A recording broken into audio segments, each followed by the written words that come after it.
ये जो क्वेश्चन मैंने आपको आज भेजा है, जिसकी वीडियो है, क्वेश्चन भी आपको मैंने भेजा है, इस क्वेश्चन में ये जरूरी है कि हमें क्या करने के लिए कहा है समझना। हमें सब्सिडरी बुक्स बनानी है। सब्सिडरी बुक्स में purchase book, sales book, purchase return book, sales return book तो आती ही आती है, कैश बुक भी आती है और जनरल प्रॉपर भी आता है। इसमें प्रॉब्लम है कैश बुक की। कैश बुक तभी बन सकती है या तो कैश बुक का आपको कैश का आपको ओपनिंग बैलेंस दे रखा हो, या फिर इसी साल अगर बिजनेस स्टार्ट किया है, या तो क्वेश्चन जनवरी 1 को, या जो भी 10 तारीख से स्टार्ट हो रहा है, इस क्वेश्चन में मार्च से हो रहा है, मार्च 1 को या तो बिजनेस स्टार्ट किया हो, या मार्च 1 का कैश का ओपनिंग बैलेंस दे रखा हो, तो कैश बुक तो तभी बन पाएगी, नहीं तो कैश बुक नहीं बन सकती। बाकी बुक्स बन सकती हैं। तो इस क्वेश्चन में हमें मार्च 1 को बताया है कि बिजनेस कमेंस किया गया है, और कई बार बैलेंस कैश इन हैंड दिया होता है, तभी आपको कैश बुक बनानी है ऐसे क्वेश्चन में जिसमें प्रॉपर सब्सिडरी बुक बनाने के लिए कहा हो। दूसरी इंपॉर्टेंट चीज, अब कैश बुक भी 3 तरह की होती है। पैटी कैश बुक ऐसे में नहीं बनती है। आपको देखना है सिंपल या डबल कॉलम कैश बुक। तो डबल कॉलम कैश बुक तब बनेगी जब कहीं ना कहीं बैंक की ट्रांजैक्शन भी होंगी, और मुझे बैंक की भी ट्रांजैक्शन दिख रही हैं, इसलिए हम डबल कॉलम कैश बुक बनाएंगे। तो एक कैश बुक बनेगी, परचेज बुक बनेगी, सेल्स बुक बनेगी, परचेज रिटर्न बुक बनेगी, सेल्स रिटर्न बुक बनेगी, और अगर कोई इन 5 बुक में नहीं आया तो वो जर्नल प्रॉपर में जाएगा।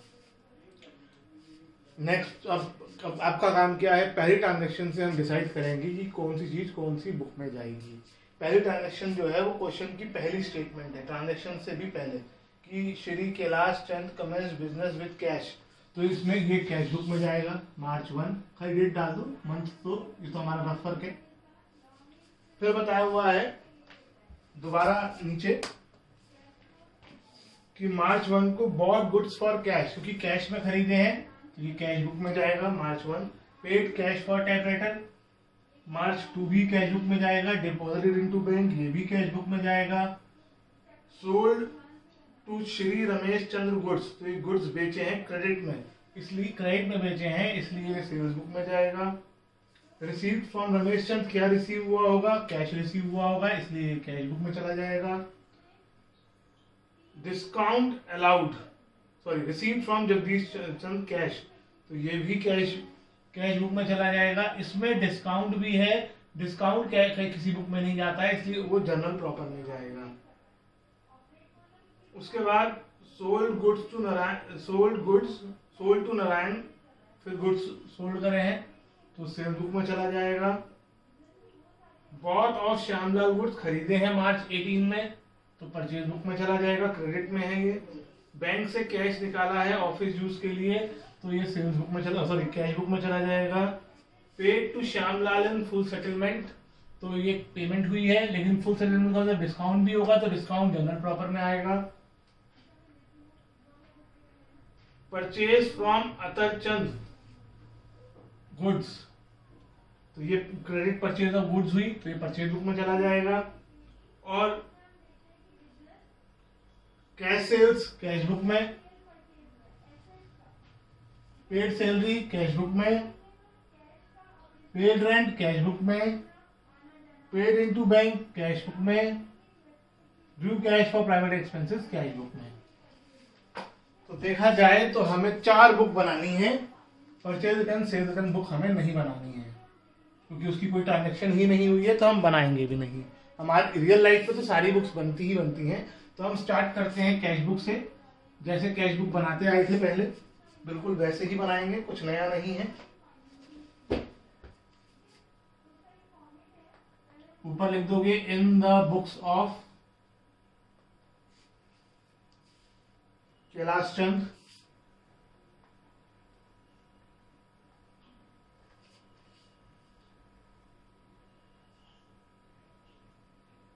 डबल कॉलम कैश बुक, हाँ ध्यान रखना।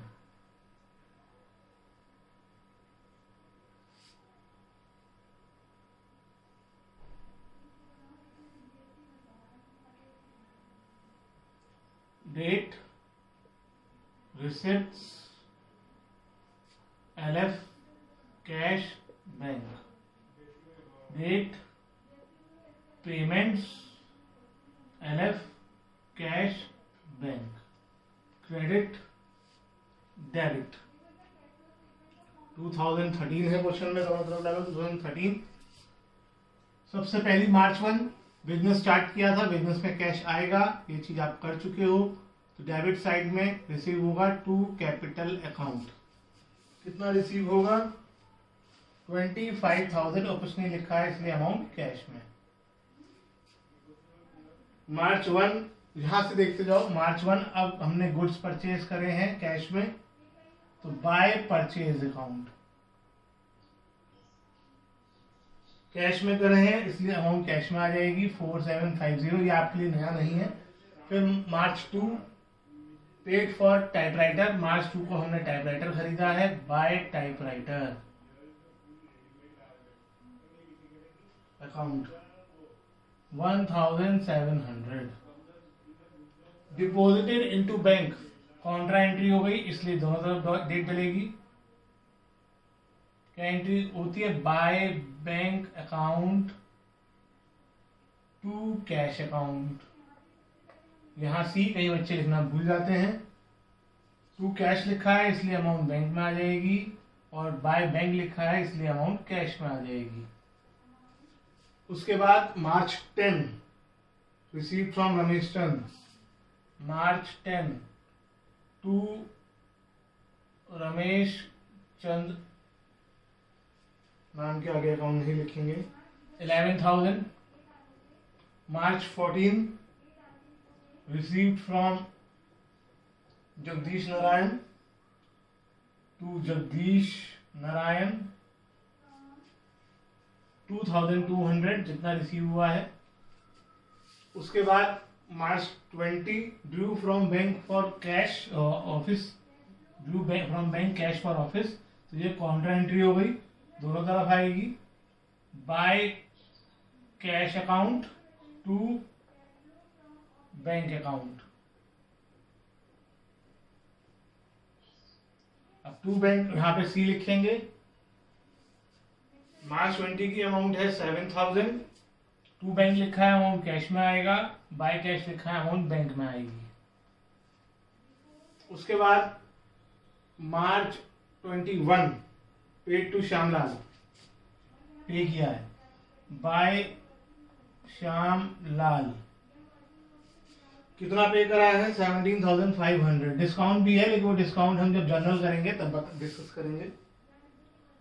परचेज फ्रॉम अदर चंद आना नहीं है, 23 वाला आना है cash sales to sales account, 6,500 cash में। March 25 paid salary by salary account cash में 2,500। Paid rent March 28 by rent account 1,500 cash में ही आएगा। पेड इनटू बैंक, बैंक में जमा किए, कॉन्ट्रा एंट्री हो गई, दोनों तरफ आएगा। एंट्री बोलो, by bank account to cash account, यहां C for Contra.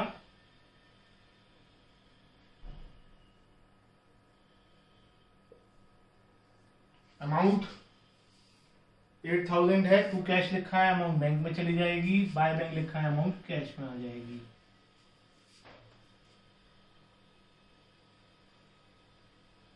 Drew cash for private expenses March 31 by drawings account, और कैश निकाला है इसलिए अमाउंट कैश में जाएगी।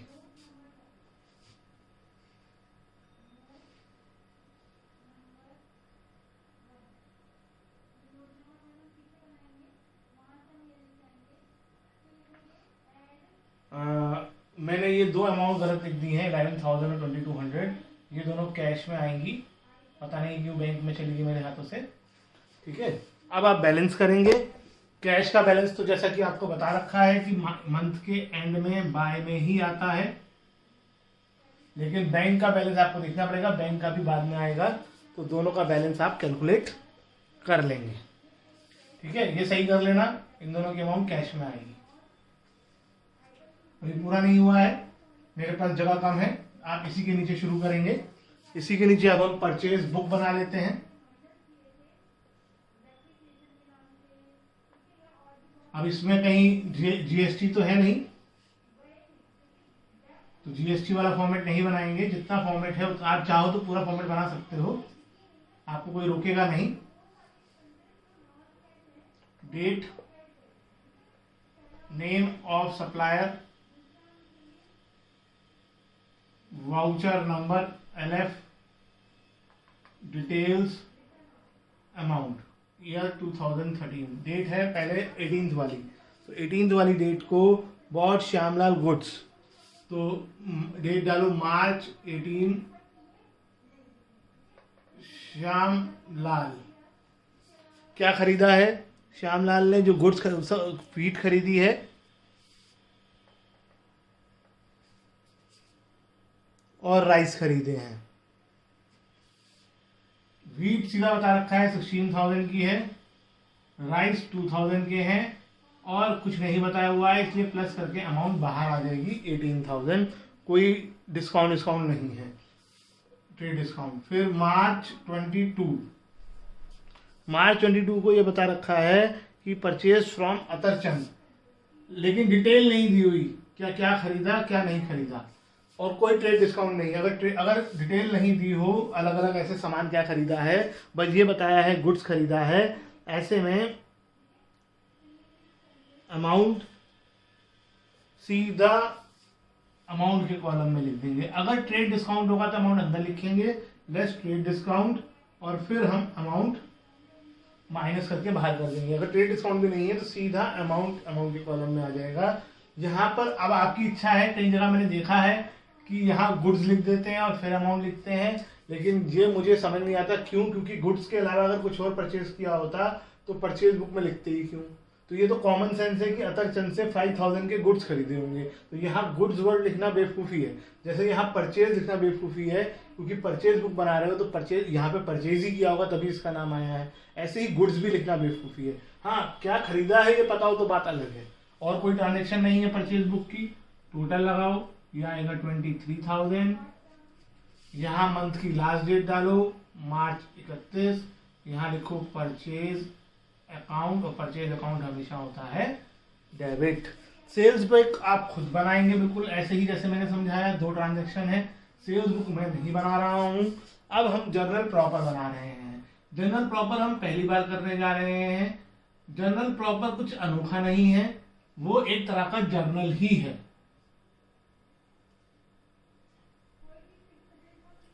तो जर्नल है तो जर्नल का ही फॉर्मेट बनेगा। Date, particulars, LF, debit amount, credit amount. और जर्नल प्रॉपर में जो हमने चीजें यहाँ डाली हैं जो कहीं बुक में नहीं आई, उनकी नॉर्मली जर्नल एंट्री हो जाएगी जैसे हम जर्नल में करते आएंगे। यहाँ पे बस जर्नल प्रॉपर लिखा जाएगा, क्योंकि जर्नल ये बताने के लिए कि कुछ एंट्रीज यहाँ पर नहीं है, वो किसी और बुक में। अगर हम यहाँ पर भी जर्नल एंट्रीज लिख देंगे तो यूजर को ये समझ नहीं आएगा कि क्या पता ये कोई और बुक मेंटेन कर रहा है नहीं कर रहा है, बाकी एंट्रीज कहाँ चली गई। जब यहाँ जर्नल प्रॉपर लिखा जाता है तो यूजर को ये बात समझ आ जाएगी कि कुछ एंट्रीज यहाँ पर मिसिंग है, वो उनकी प्रॉपर बुक्स में चली गई हैं। कैश की ट्रांजेक्शन कैश बुक में, परचेज की ट्रांजेक्शन परचेज बुक में, सेल्स की ट्रांजेक्शन सेल्स बुक में। इसलिए यहाँ पे अब जर्नल एंट्रीज में लिखकर जर्नल प्रॉपर लिखा जाएगा। ईयर डलेगा जैसे करते हो बिल्कुल वैसे ही। मार्च 14 में क्या ट्रांजेक्शन थी? मार्च 14 में हमें कैश रिसीव हुआ था जगदीश से, और हमने डिस्काउंट भी था। डिस्काउंट हमने कहीं नहीं दिखाया, कैश रिसीव होना तो दिखा दिया गया। किसी चीज को जर्नल में दोबारा नहीं दिखाना है, जो किसी बुक में आ गया, लेकिन डिस्काउंट कहीं नहीं आया। तो डिस्काउंट की क्या एंट्री होती है? एंट्री होती है इसकी cash account debit, discount account debit to Jagdish Narayan. तो एंट्री हो जाएगी, हम सिर्फ डिस्काउंट की एंट्री करेंगे। Discount allowed account debit to Jagdish Narayan.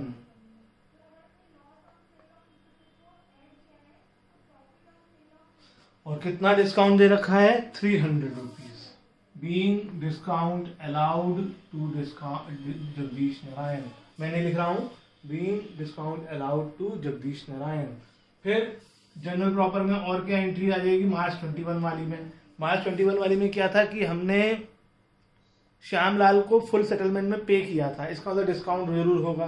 क्या एंट्री हुई होगी? Shyamlal account debit to cash to discount received. Cash वाला तो कैश बुक में लिख दिया, टू कैश बाय श्यामलाल करके, लेकिन डिस्काउंट नहीं लिखा, तो डिस्काउंट की यहाँ पर एंट्री होगी Shyamlal account debit to discount received account.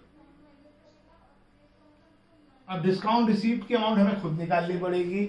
हमने मार्च 18 को सामान खरीदा था श्यामलाल से 18,000 का, और मार्च 21 को जब हमने पे किया तो सिर्फ 17,500 पे किया, तो इसका मतलब 500 का डिस्काउंट हो गया।